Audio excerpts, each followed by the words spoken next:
So, despite the relative youth of this channel, I've been doing work around YouTube for almost a decade now. Between 2015 and 2017, I partnered with the Game Theorists to create a documentary series called Breakdown. Most of those episodes haven't really found a home since then, either because of their lackluster quality or just not really fitting with anything. But I decided that they would make a good fit for this channel. So what you're about to watch is a remastered version of one of those videos. The audio quality and presentation style is going to be different than what is normally uploaded here, but the information is accurate and I am proud of the work done on it for my skill level at the time. If you enjoy this, please consider leaving a like and subscribing for more. I'd love to do more development documentaries and real-life lore like this. Alright, so enjoy!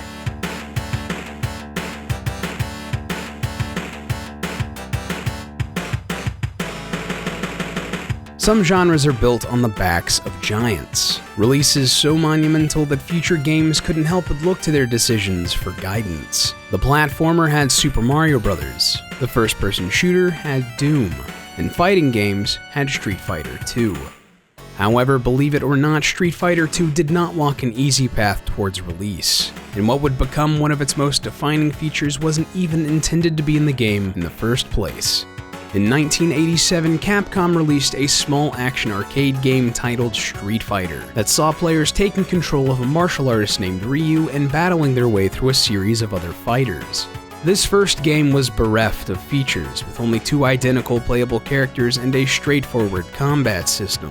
Additionally, the first run of Street Fighter cabinets featured large circular pads that players would actually have to punch in lieu of pressing buttons. An altogether odd control scheme that may have contributed to the title's underwhelming sales. Joe Morici, head of consumer games at Capcom USA, recalled that this version of Street Fighter had to come off the market because everybody was getting injured. A second version featuring a joystick and regular buttons was eventually released, but to incredibly poor sales. Despite these troubles, Capcom's sales division requested that a sequel to Street Fighter be put into development, but it walked a tumultuous path towards release.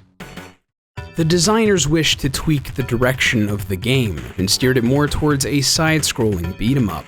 The title was originally shown to the public as Street Fighter 89, but feedback was mixed. Gamers liked the new idea, but believed it felt nothing like the original Street Fighter.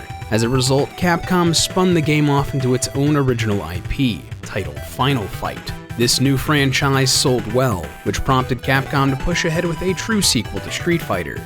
But they encountered another problem.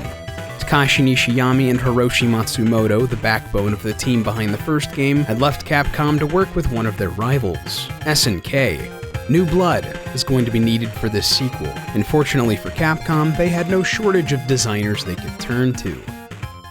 In 1988, the developer released a side-scrolling shoot-'em-up titled Forgotten Worlds, created by a small team consisting of artist Akira Yasuda, producer Yoshiki Okamoto, and designers Akira Nishitani and Noritaka Funamizu. Forgotten Worlds had been a moderate success, so Capcom decided to put these developers in charge of their Street Fighter sequel.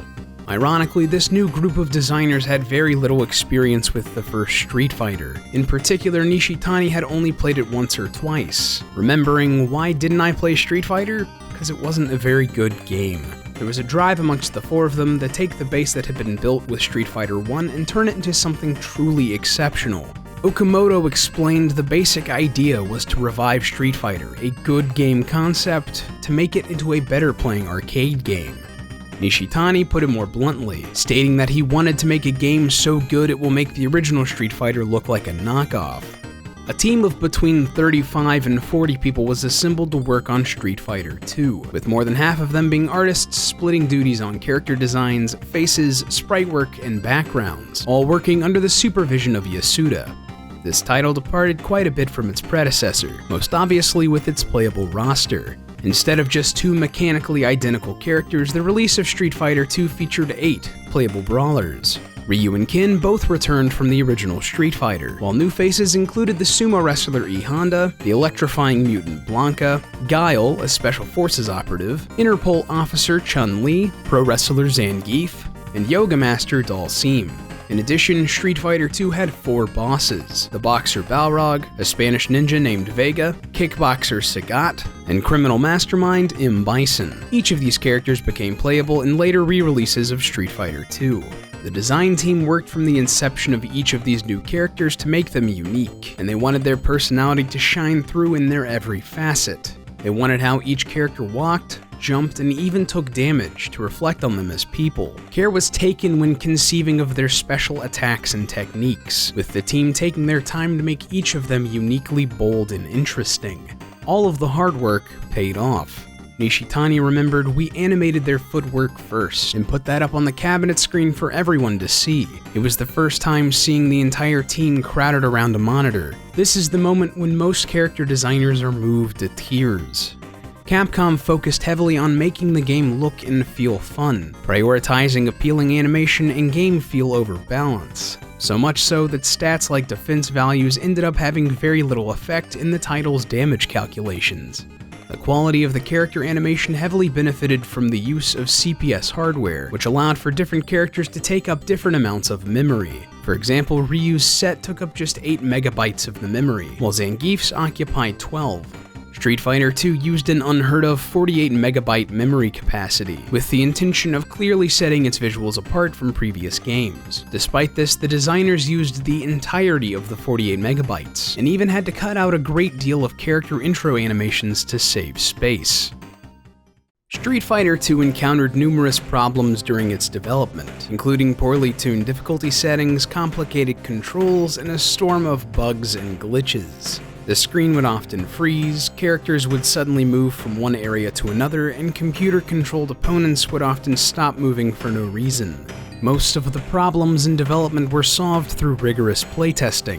The team would often drag Capcom staff who hadn't yet played the game and force them to test it, just to continually get blind impressions on the title. Additionally, as the game neared completion, Akira Nishitani discovered that an error had been made in the title's official logo.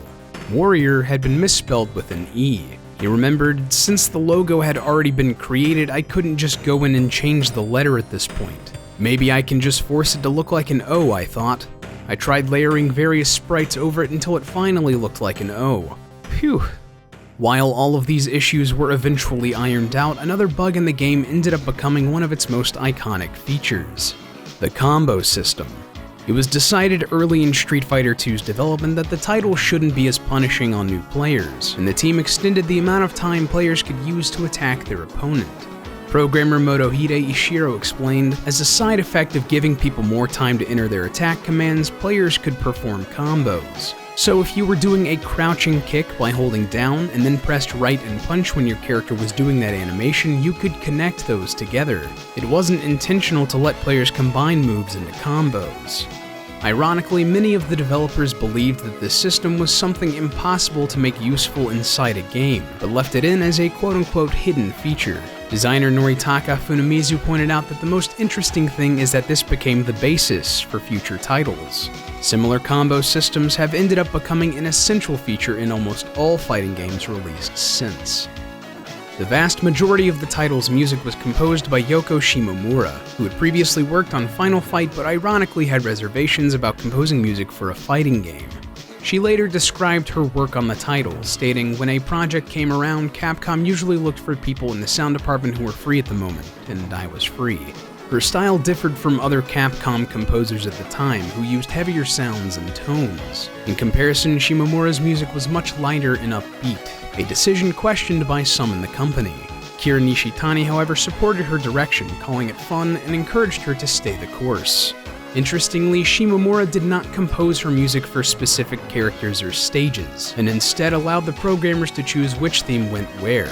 Street Fighter II's music would later be considered some of the most iconic in the fighting game community. Guile's theme in particular garnered a following on the internet, after users deduced that the track could be successfully paired with virtually anything and everything.